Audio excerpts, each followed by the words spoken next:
লালমোহন বাজার অবৈধ উচ্ছেদ অভিযান চলছে। আমরা যদি আপনাদেরকে দেখাই পরে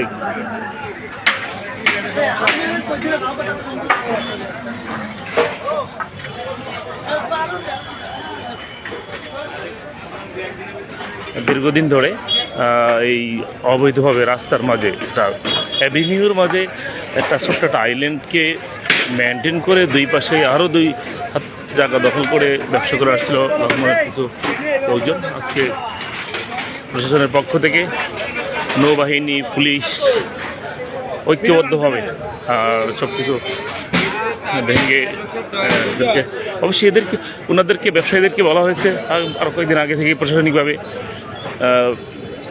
সরে যাওয়ার জন্য তাদের মালামাল নেই, কিন্তু তারা কেউ যায় নাই। অবশেষে প্রশাসন